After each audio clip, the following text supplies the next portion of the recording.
예, 이번 시간에는 오토매틱 시계에 관해서 이야기를 해볼까 합니다.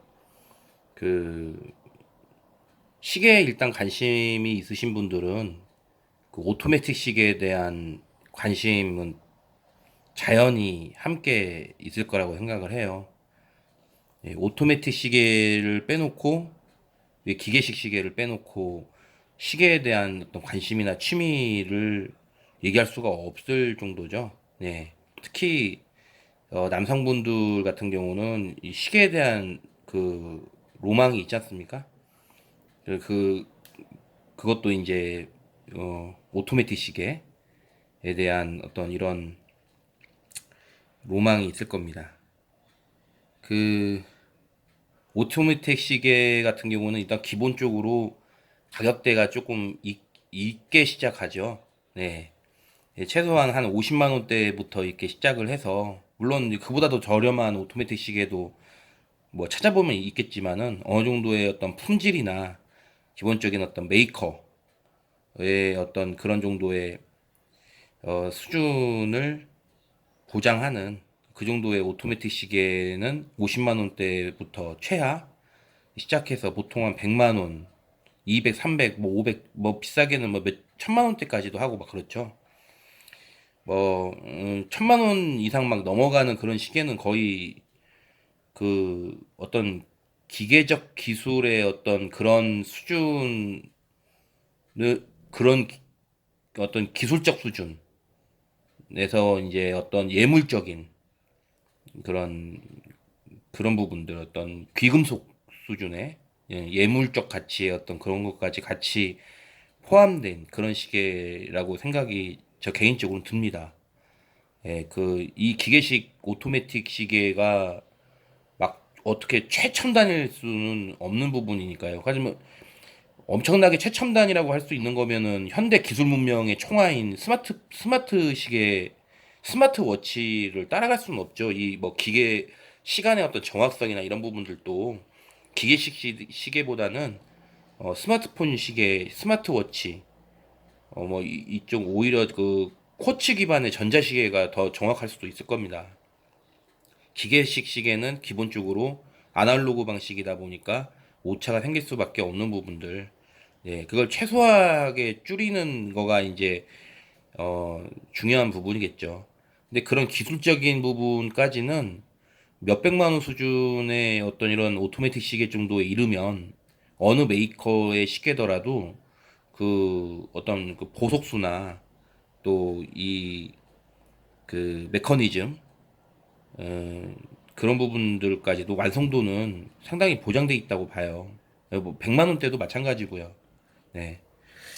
이 지금 보시는 시계는 해밀턴이라는 시계입니다. 예, 해밀턴.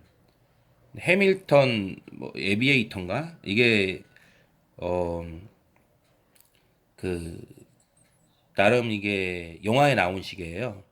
인터스텔라라는 그 영화에서 쿠퍼 그 영화에 나오는 그 딸아이 머피의 아빠가 찾던 그 시계로 나온 시계입니다. 예, 영화의 인터스텔라에 나온 시계고요. 그 머피 시계도 그 머피가 그 영화에서 그 집어던진 시계 있지 않습니까? 마지막에 그 지구를 구할 그 초침으로 지구를 구한 그걸 그 모스부 방식으로 이렇게 알려줘가지고 지구를 구하게 되죠. 그 시계도 해밀턴에서 그때는 특별 제작판이었는데 일반적으로 구입할 수 있게끔 그렇게 제작을 해가지고 판매 중인 걸로 알고 있습니다. 저도 구경을 갔어요. 네, 상당히 알이 커요. 같은 경우에는 카키 시리즈 기반이었던 걸로 알고 있는데 이 같은 경우는 데이데이트라고 해가지고 그 날짜와 요일이 같이 나와 있는 시계입니다. 저는 기본적으로 아무리 아날로그 시계라고 하더라도 날짜나 요일이 아예 나와 있지 않은 시계는 좀 답답하더라고요. 시간만 보기에는. 그다음에 날짜만 있는 것도 좀 요일까지 같이 써주면 더 좋은 부분이어서 그런 부분들이 이게 마음에 들었습니다. 예, 데이데이트, 날짜와 요일을 같이 알려줄 수 있는 것. 물론 그 날짜 같은 경우는 요일이야 어차피 한번 세팅을 해놓으면 월화수목금토일 계속 돌아가기 때문에 날짜는 28일일 경우도 있고 30일인 경우도 있고 그러니까 이 시계는 기본적으로 31일이 한 바퀴로 되어 있기 때문에 뭐 이렇게 자동으로 그 맞춰주는 오토 캘린더 뭐 이런 기능까지 있지는 않아요. 그런 기능까지 들어가게 되면은 너무 오버라고 생각합니다. 일단 이 기계식 시계에 대해서 오토매틱이라고 하는 것은 뭐냐면 일단은 디지털이 아닌 이상은 그 이걸 이제 기계식 시계라고 하는데 이렇게 태엽 구동 방식이죠. 예, 태엽 구동 방식인데 태엽 구동 기계식 시계인데 그게 예전에는 이렇게 밥을 주는 시계였죠. 이렇게 밥을. 네, 밥을 줬어야 돼요. 이걸 돌리면은 태엽을 이렇게 감아주는 겁니다. 이 용도를 이렇게 돌려주면. 네. 이렇게 수동으로 이렇게 밥을 준다 하거든요. 시계 밥 준다. 그러면은 그 태엽이 이제 감긴 힘으로 일정하게 이제 그렇게 시계가 돌아갔던 거예요. 그래서 그 태엽이 한번 감기면 이제 매번마다 이걸 감아주기가 귀찮잖아요. 이 기술이라는 것은 인간의 어떤 귀찮은 것들을 많이 해방시켜주기 위해서 발명된 것들이 많은데, 이걸 한번 감아줬을 적에, 다음에 또 감아주기까지 얼마나 오래, 버텨주냐.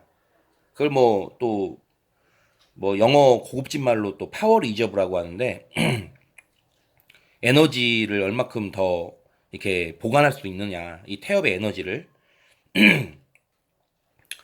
그것이 이제 관건이 되었던 거죠.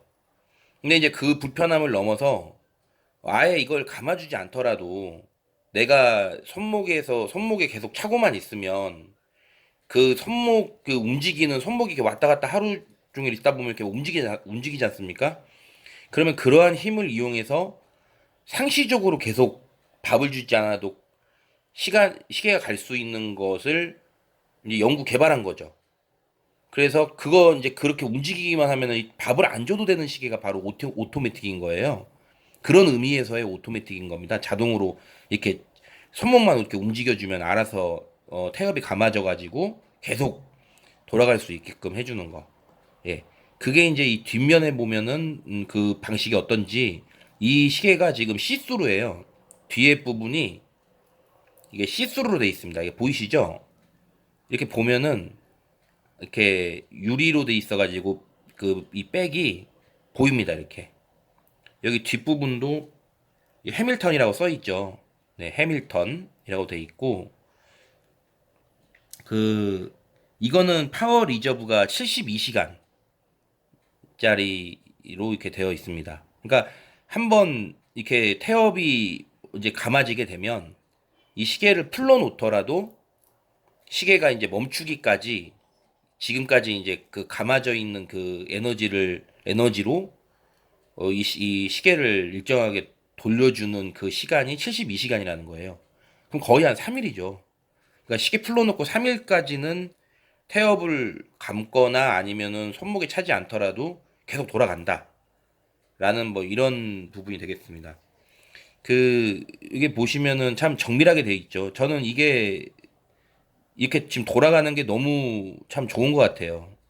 보통 남성분들이 바로 이런 부분에 이렇게 끌려서 기계가 정밀하게 돌아가는 거에 이렇게 좀 이렇게 많이 끌리는 부분이 있지 않습니까? 네. 이게 지금 지금 이게 여기 메커니즘이 이게 돌아가는 부분이죠. 네. 이게 계속 이렇게 일정하게 움직이면서 태엽의 힘으로, 어, 지금 시간이 가고 있는 겁니다. 그러면 이렇게 왔다 갔다 하는 거 있죠? 이렇게 지금 빙빙 돌죠? 이렇게 왔다 갔다 하면. 얘가 태엽을 감아주는 거예요. 지금 이렇게 하면 이렇게 움직이죠? 이 부분이. 이렇게 움직이는데, 이렇게 반달 모양으로 된 지금 이 안에 이렇게 움직이는 이 부분이 손목의 힘으로 왔다 갔다 하면서 어느 방향이든 태엽을 감아주게 되게끔 한 거예요. 자연스럽게. 그러니까 손목이 움직일 때마다 얘가 왔다 갔다 해주면서 태엽을 감아주는 거죠. 예. 이게 밑으로 갔다 위로 갔다. 그렇게 되어 있습니다. 이거 100m 방수고요. 이거를 제가 한번 시계에 제가 공구들이 다 있어요. 그래서 이거를 한번 뒷부분을 풀러봤거든요. 뒷부분을 개봉을 해봤는데 그냥 이렇게 방수 처리를 하기 위해서 이렇게 고무링이랑 이렇게 이 나사로 이렇게 체결이 되어 있습니다. 그렇게 되어 있고 이게 함부로 이게 열면 안 돼요. 네.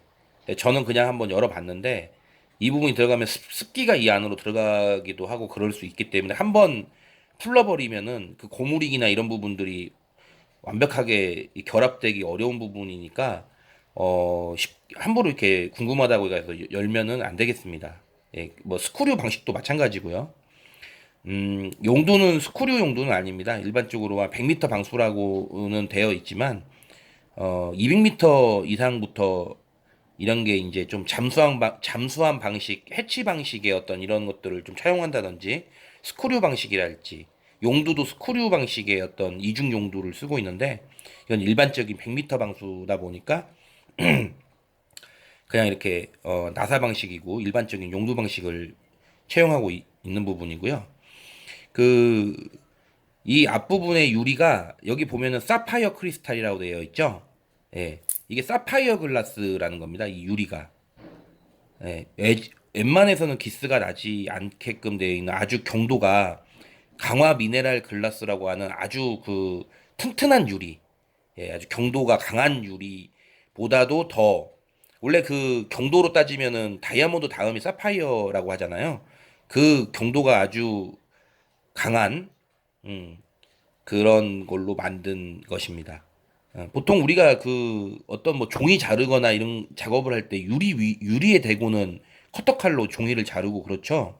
그러니까는 경도가 유리만 하더라도 일반적인 유리 정도만 되더라도 그 날카로운 철이 긁어대는 것에 기스를 그 기스보다도 더 강한 경도이다 보니까 기스가 나지 않는 건데 이 사파이어 글래스는 아주 기스에 강하게끔 되어 있는 겁니다. 그럼에도 약간 이렇게 보면은 조금 이렇게 이 주변 말고요. 이 쇠는 어차피 지금 조금씩 스크래치가 났고 여기도 약간 기스가 있어요. 화면에 잘 안 보이는데 제가 워낙 험하게 써서 그렇습니다. 네. 뭐 이게 당시 구입가가 100만 원 넘었거든요.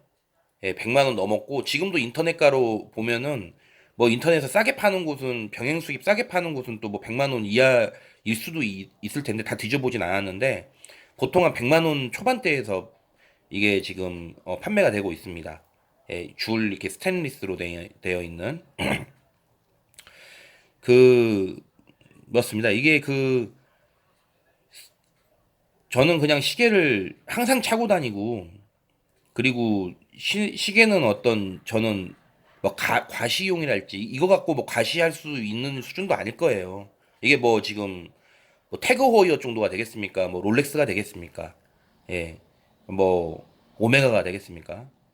예, 그런 거 찬다고 해서 뭐 과시할 것도 아니고 시계는 시간 보려고 차는 거니까 음 그냥 이게 되게 기능적으로 참 좋고 가성비도 좋고 그래서 이제 구입을 하게 된 건데 그렇기 때문에 늘 항상 제 손목 위에서 시간을 체크하는데 가성비 있게 어, 또 실용적으로 그렇게 해줄 수 있는 시계라고 생각이 돼가지고 구입을 한 거고요.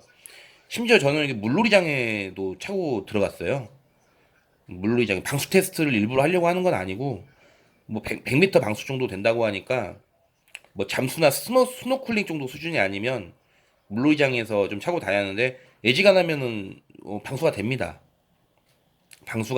되고 다만 너무 액티비티한 어떤 이런 막 워터파크 가서 막 그 물 속에서 휘젓고 다니는 막 이런 정도 수준이 되면은 이게 온도 차이 때문이든 아무튼 이게 완전 방수 막 200m 방수급 이런 시계는 아니기 때문에 약간 습기가 차요. 그럴 수 있어요. 그러면은 시계에 매우 안 좋게 되니까 기본적으로 시계는 200m 방수든 300m 방수든 바닷물은 더더욱더 그렇고요. 그 가급적이면 물에 잘 닿지 않게 하는 게 가장 시계를 잘 관리하는 방법이긴 합니다. 음, 시계는 상당히 예뻐요. 제가 볼 때는 참 예쁘게 생겼고 무난한 그런 디자인 있잖아요. 보통 이렇게 화려하거나 좀 이렇게 각지고 막 뭔가 멋을낸 시계들은 금방 질리거든요. 근데 이 친구는 이렇게 오랫동안 제 손목에 차져 있는데도 질리지가 않습니다. 예. 함께 있는데 있는 것 같지 않고 그런 느낌의 있는 시계 있잖아요. 또 볼 때마다 그냥 물리지 않으면서 편안하게 볼 수 있는 그런 디자인, 그런 시계가 참 좋은 시계인 것 같아요. 음, 해밀턴은 스와치 그룹의 그 시계입니다. 스와치 그룹의 시계이고 그 음, 오메가도 그렇죠. 예, 스와치 그룹의 이제 그 스와치라는 시계 만드는 회사 있잖아요. 네, 다 이제 합병이 되고 그래가지고 해밀턴 원래는 이 해밀턴은 미국이 이제 미국에서 탄생된 그 시계 메이커인데 이게 스와치에서 이렇게 인수를 해가지고 같이 이제 어, 그 그룹의 일원으로서 이렇게 판매되고 있는 그런 시계 메이커로 알고 있습니다. 네, 일단은 한 이 시계에 대한 리뷰는 한 이 정도로 하고요. 네, 버클 방식은 이렇게 예, 이렇게 원터치에다가 이렇게 눌러서 여는 이런 방식이고요. 네, 착용감 괜찮습니다. 네, 참 괜찮은 시계 같아요. 리뷰는 이 정도까지 하도록 하겠습니다.